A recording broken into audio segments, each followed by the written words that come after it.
Hello students, I am Himatri Pashine from Department of Chemistry and today's our topic is magnetic property of transition metal complexes. आज हम discuss करेंगे कि magnetic property, ठीक है, magnetic property का use करके हम ट्रांजिशन मेटल कॉम्प्लेक्सेस या फिर जिसे हम कोऑर्डिनेशन कंपाउंड्स भी कहते हैं उसकी स्टडी हम किस प्रकार कर सकते हैं। तो उसकी स्टडी के पहले सबसे पहले हम इसके इंट्रोडक्शन पार्ट के बारे में आज डिस्कस करेंगे। और सबसे पहले हम ये देखेंगे कि मैग्नेटिक प्रॉपर्टीज़ के लिए कौन कौन सी टर्मिनोलॉजीज यूज़ की गई है जिसका यूज़ ट्रांजिशन मेटल कॉम्प्लेक्स की स्टडी के लिए होने वाला है। एंड सबसे पहली चीज़ कि मैग्नेटिज्म होता क्या है। आप सभी जानते होंगे कि मैग्नेटिज्म क्या होता है, तो देखते हैं। चलिए, सबसे पहले चीज़ इंट्रोडक्शन। मैग्नेटिज्म होता क्या है आप सभी जानते हैं। The study of magnetic property of coordination compound has contributed a lot toward understanding the chemistry of transition metal complexes। इसका मतलब ये है कि किसी भी कोऑर्डिनेशन कंपाउंड की मैग्नेटिक प्रॉपर्टी की स्टडी करना, इट मीन्स हमें बहुत सारी चीज़ें के बारे में पता चलती है और ये हमें बहुत सारे नॉलेज जो कि कोऑर्डिनेशन कंपाउंड से रिलेटेड होता है उसके बारे में भी अवेयर करता है और अंडरस्टैंडिंग भी हमको बताता है। तो सबसे पहले चीज़ की जो मैग्नेटिक प्रॉपर्टी है वो क्या अंडरस्टैंड और क्या स्टडी करने में हेल्प करता है। The chemistry of transition metal complexes. जो हमारा ट्रांजिशन मेटल कॉम्प्लेक्स होता है, ऐसा कॉम्प्लेक्स जिसमें कि मेटल और लिगैंड बोथ प्रेजेंट होते हैं, तो उनकी केमिस्ट्री के बारे में स्टडी करने में हेल्प करता है। Stereochemistry of central metal ion. जो हमारा सेंट्रल मेटल आयन होता है जो कि सराउंडेड होता है लिगेंड्स के थ्रू, तो उसकी स्टीरियोकेमिस्ट्री के बारे में भी हेल्प करता है। Then nature of metal ligand bonding. जो हमारा मेटल है जो कि लिगेंड के द्वारा बॉन्डेड रहता है, तो वो जिस बॉन्ड के थ्रू मेटल और लिगेंड बॉन्डेड होता है उस बॉन्ड के नेचर के बारे में भी स्टडी करने में मैग्नेटिक प्रॉपर्टी बहुत ही ज़्यादा हेल्पफुल होता है। So before we discuss the magnetic property of coordination compound, it would be worthwhile to define few terms frequently used in the discussion and also describe the principle of magnetism।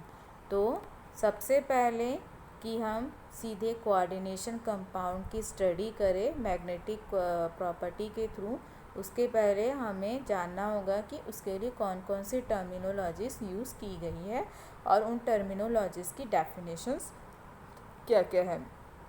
उसके पहले आपको एक basic चीज़ पता होनी चाहिए कि जो हमारा मैग्नेटिक फील्ड होता है जिसके बारे में हम स्टडी करने वाले, तो वो मैग्नेटिक फील्ड जनरेट होता कैसे है। सबसे पहला क्वेश्चन ये आता है, how to generate magnetic field. ठीक है, आप सभी जानते हैं कि जो हमारा पार्टिकल होता है, ठीक है, सपोज ये क्या है, हमारा पार्टिकल है।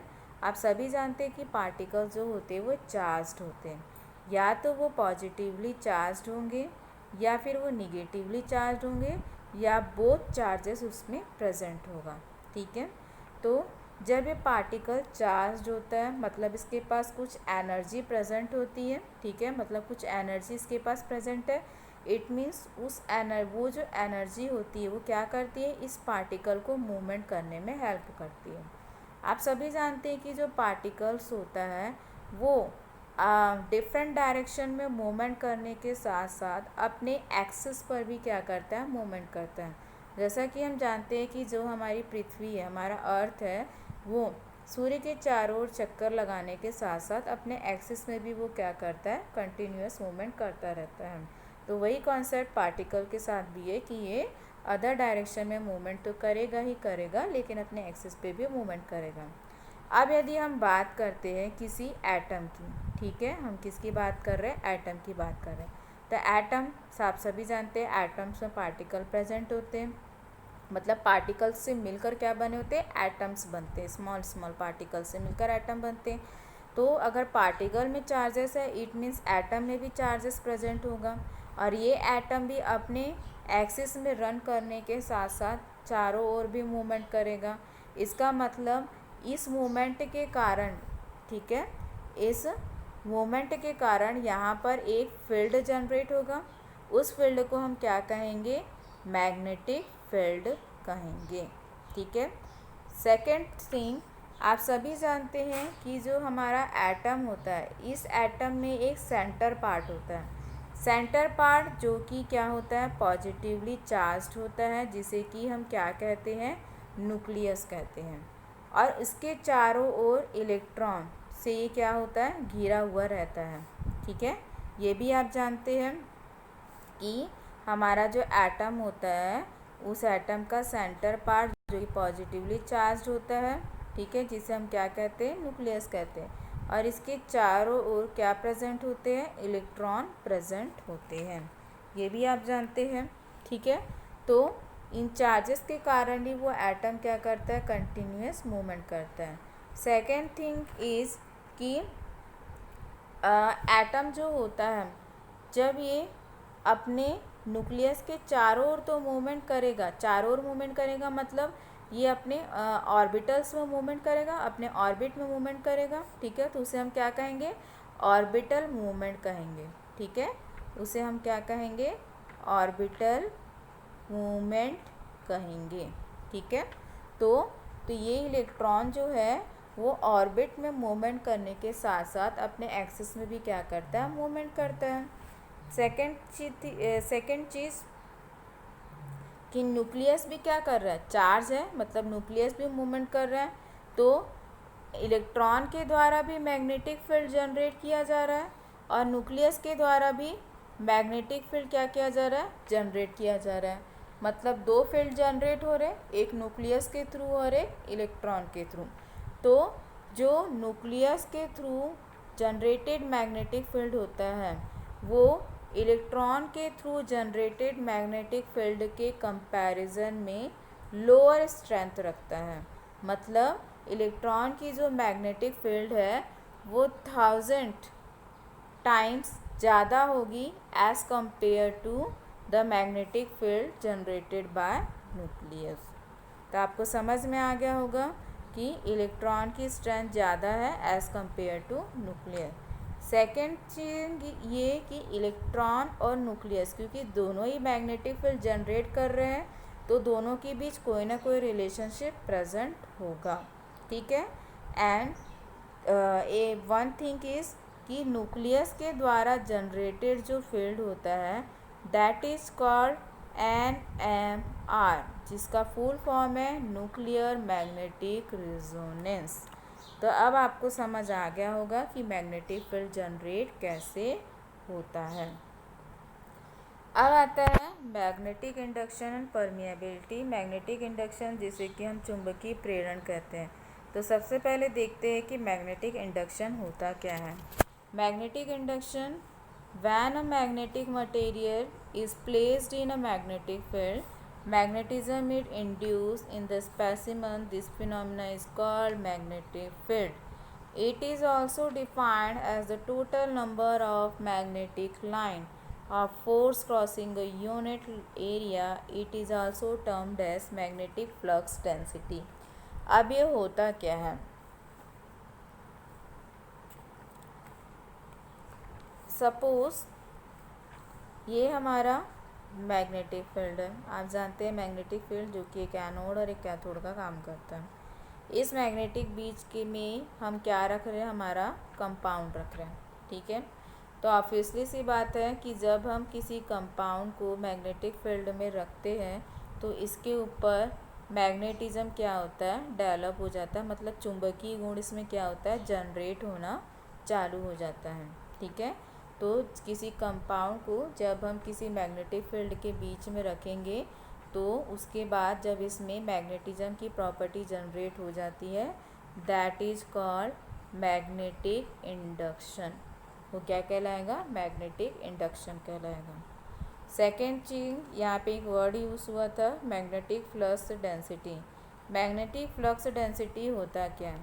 तो जब हम मैग्नेटिक फील्ड में कंपाउंड को रखते हैं तो इस मैग्नेटिक फील्ड से कुछ लाइंस निकलती है, ठीक है, जिसे हम हिंदी में कहते हैं चुंबकीय बल रेखाएं या फिर मैग्नेटिक लाइंस कहते हैं। ये जो मैग्नेटिक लाइंस होती है वो इस कंपाउंड में इंटर करती है, ठीक है। तो ये मैग्नेटिक लाइन कंपाउंड के जिस सिरे से एंटर करेगी वो क्या कहलाएगा, हमारा साउथ पोल कहलाएगा। क्या कहलाएगा, वो साउथ पोल कहलाएगा। और जिस सिरे से ये लाइन बाहर निकलेगी, कंपाउंड के जिस सिरे से ये लाइंस बाहर निकलेगी वो क्या कहलाएगा, हमारा नॉर्थ पोल कहलाएगा, ठीक है। तो ये जो चुंबकीय बल रेखाएं होती है, मैग्नेटिक लाइंस होती है, ये लंबवत मतलब स्ट्रेट ही क्या करती है, मूवमेंट करती है। और स्ट्रेट ही कहाँ इंटर करती है, कंपाउंड के अंदर इंटर करके सीधी बाहर निकलती है।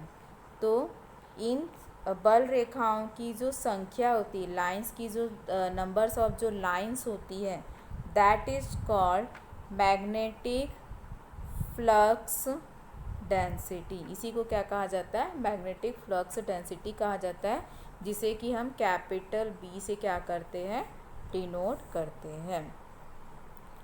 तो ये था हमारा मैग्नेटिक इंडक्शन। नेक्स्ट आता है परमिएबिलिटी, जिसे कि हम हिंदी में पारगम्यता या चुंबकशीलता कहते हैं।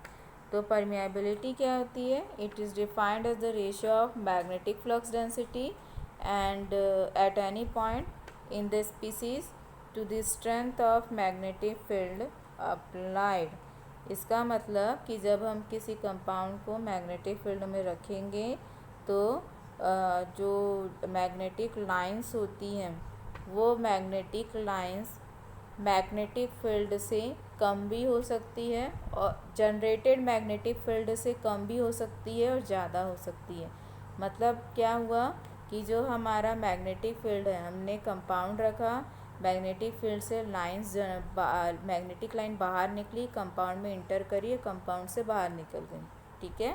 तो ये जो लाइंस निकलती है, मैग्नेटिक लाइंस जो यहाँ से निकल रही है, ये मैग्नेटिक लाइंस जो है इनकी जो संख्या है, नंबर्स है, वो कम भी हो सकते हैं, वो ज़्यादा हो सकते हैं as compare to generated magnetic field.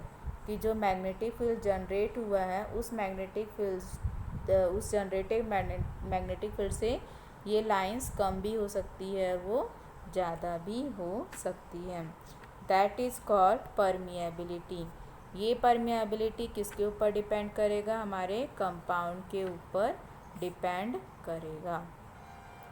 तो इसके लिए एक फार्मूला जनरेट किया गया। फार्मूला हमारा क्या है, permeability is equal to B upon H. Permeability को हम किससे डिनोट करेंगे, म्यू से डिनोट करेंगे। तो mu is equal to B upon H. B हमारा क्या है, जैसा कि मैंने बताया, मैग्नेटिक फ्लक्स डेंसिटी, और एच है हमारा strength of magnetic field applied. Next आता है इंटेंसिटी ऑफ मैग्नेटाइजेशन, जिसे कि हिंदी में चुंबकीकरण की तीव्रता भी कहा जाता है। तो ये होता क्या है, आप सभी जान रहे हैं कि जब हम कंपाउंड को मैग्नेटिक फील्ड में रखते हैं तो उस कंपाउंड के ऊपर मैग्नेटिज्म जनरेट होता है। तो वो जो मैग्नेटिज्म है जो कंपाउंड के ऊपर जनरेट हो रहा है, वो मैग्नेटिज्म कितनी लिमिट तक जनरेट हुआ है, इसको डिटरमाइन करना ही क्या कहलाता है, इसको डिटरमाइन करना क्या कहलाएगा, इंटेंसिटी ऑफ मैग्नेटाइजेशन कहलाएगा। It is defined as the pole strength induced per area. ठीक है, कि उस कंपाउंड में कितना मैग्नेटिक फील्ड जनरेट हो रहा है, उसकी जो लिमिट होगी, जो क्वांटिटी होगी, उस क्वांटिटी को डिटरमाइन करने के लिए ही इंटेंसिटी ऑफ मैग्नेटाइजेशन यूज़ किया जाता है। It is represent the extent to which a specimen gets magnetized when kept in a magnetic field। ठीक है, इसके लिए यहाँ पे एक फॉर्मूला जनरेट किया गया। फॉर्मूला क्या है हमारा, I is equal to M upon A. I हमारा इंटेंसिटी ऑफ मैग्नेटाइजेशन है, एम जो है वो मैग्नेटिक मूवमेंट को डिनोट कर रहा है, और ए जो होता है वो हमारा एरिया ऑफ पोल या फिर वॉल्यूम को डिनोट करता है। तो इसे हम क्या लिख सकते हैं, I is equal to M upon V भी लिख सकते हैं, एक ही जगह हम वी भी लिख सकते हैं, magnetic moment upon volume. Clear है? ये था इंटेंसिटी ऑफ मैग्नेटाइजेशन। सेकेंड आता है मैग्नेटिक ससेप्टिबिलिटी। मैग्नेटिक ससेप्टिबिलिटी जिसे हम हिंदी में चुंबकीय सुग्राहिता कहते हैं, तो ये होती क्या है? Magnetic susceptibility, it is defined as the ratio of intensity of magnetization of a specimen of the material and the strength of magnetic field applied, जो कि हमारा इंटेंसिटी ऑफ मैग्नेटाइजेशन है, जो हमने अभी जस्ट स्टडी की, वो और जो मैग्नेटिक फील्ड की स्ट्रेंथ होती है उनका रेशियो ही क्या कहलाता है, मैग्नेटिक ससेप्टिबिलिटी कहलाता है, जिसे हम कैपिटल के से डिनोट करते हैं। तो K is equal to I upon H. I हमारा क्या था, इंटेंसिटी ऑफ मैग्नेटाइजेशन, और एच हमारा क्या है, स्ट्रेंथ ऑफ मैग्नेटिक फील्ड है। ठीक, यहाँ पे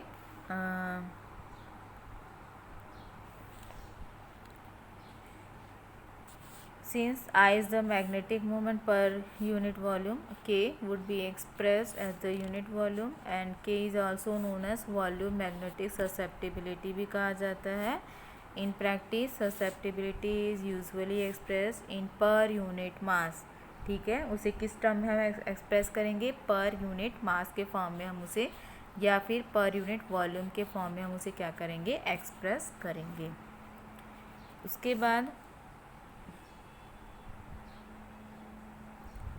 मैग्नेटिक ससेप्टिबिलिटी के लिए यहाँ पे ग्राम ससेप्टिबिलिटी और मोलर मैग्नेटिक ससेप्टिबिलिटी दो फार्मूला जनरेट किए गए हैं। तो सबसे पहले ग्राम ससेप्टिबिलिटी, ग्राम ससेप्टिबिलिटी के लिए Xg is equal to volume susceptibility divided by density. Volume susceptibility denoted by K, density small d। तो Xg is equal to K upon d।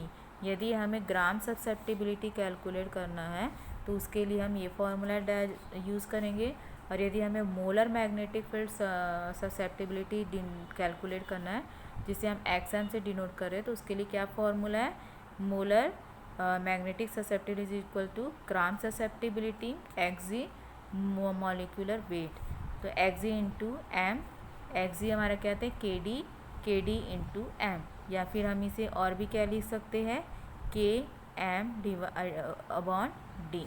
ठीक है, तो इस फॉर्मूला के थ्रू हम क्या कर सकते हैं, किसी भी कंपाउंड की ससेप्टिबिलिटी को कैलकुलेट कर सकते हैं। नेक्स्ट आता है मैग्नेटिक मूवमेंट। मैग्नेटिक मूवमेंट क्या होता है, जिसे कि हम हिंदी में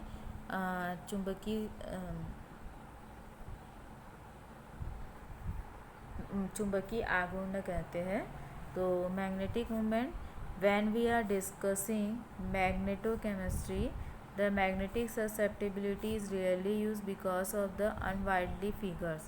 जो हमारा मैग्नेटिक ससेप्टिबिलिटी होती है उसका जो अनवाइल्डली फिगर्स होता है उसके कारण हम इसका बहुत ही रेयरली यूज़ करते हैं। तो इसकी जगह हम किसका यूज़ करेंगे, better to consider magnetic moment, magnetic moment का यूज़ करते हैं।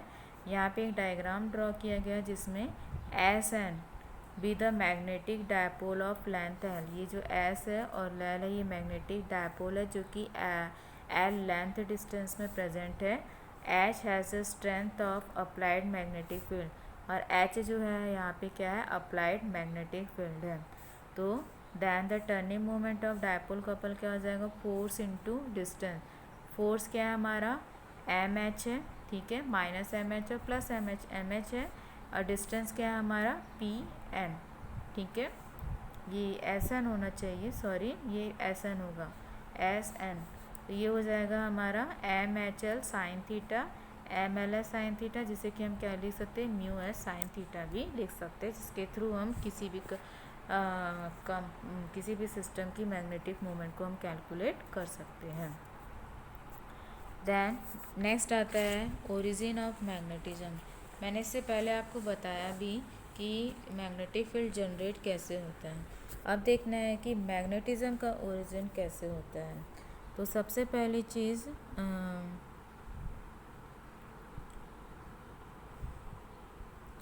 The origin of magnetism is an atom can be explained on the basis of motion of its negatively charged electron. पहले ही कहा था कि हम यहाँ पर इलेक्ट्रॉन के द्वारा जनरेटेड मैग्नेटिक फील्ड की स्टडी करेंगे, ना कि न्यूक्लियस के द्वारा जनरेटेड मैग्नेटिक फील्ड की। तो according to Bohr classical model of atom, the electron has two type of motion. The first is orbital motion and the second is spin motion. Orbital motion, which is due to motion of the electron round the nucleus in an orbit, or spin motion, which is due to spinning of electron round in its own axis. अब इसे पहले आप ध्यान से समझिए। यहाँ पर देखिए, ये हमारा कंपाउंड है, ये इसका सेंटर है, न्यूक्लियस है। अब यहाँ पे इलेक्ट्रॉन हमारा क्या कर रहा है, मूवमेंट कर रहा है। अब मैंने आपको पहले भी बताया कि इलेक्ट्रॉन इस न्यूक्लियस के चारों ओर कंटिन्यूस मूवमेंट करेगा। तो मीन्स वो कहाँ मूवमेंट कर रहा है, ऑर्बिटल्स में मूवमेंट कर रहा है। Means S orbital, P orbital, D orbital, F orbital में मूवमेंट कर रहा है। तो इलेक्ट्रॉन का अपने ऑर्बिट में मूवमेंट करना कंटिन्यूसली, दैट इज़ कॉल्ड, क्या कहलाएगा वो, हमारा ऑर्बिटल मोशन कहलाएगा। ठीक है, क्या कहलाएगा वो, ऑर्बिटल मोशन कहलाएगा।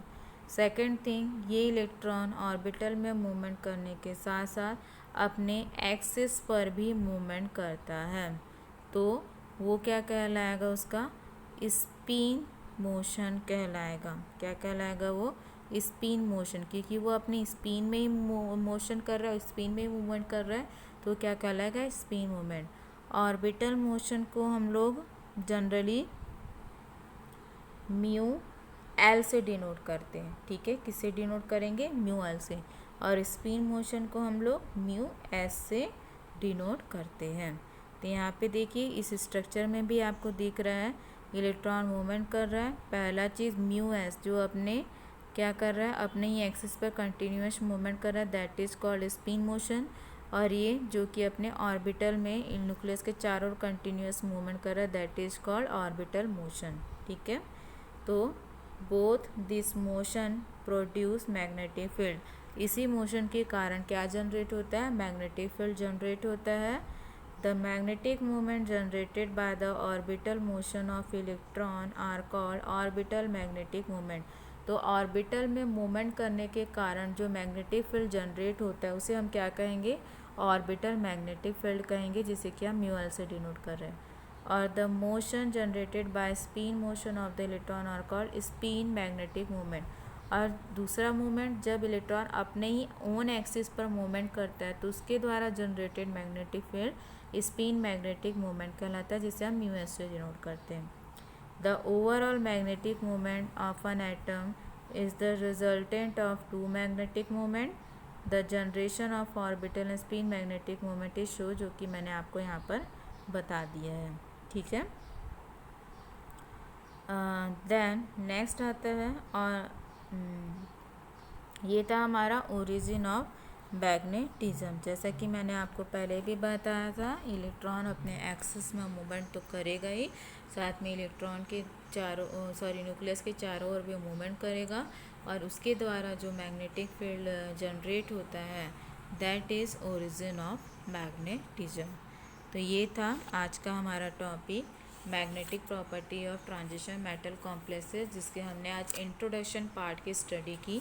इन नेक्स्ट वीडियो अब हम डिस्कस करेंगे कि जो हमारा मैग्नेटिज्म होता है वो कितने टाइप्स का होता है, और हर एक मैग्नेटिज्म्स की हम क्या करेंगे, उसकी प्रॉपर्टीज़ और उसके फंक्शंस के बारे में स्टडी करेंगे। Thank you.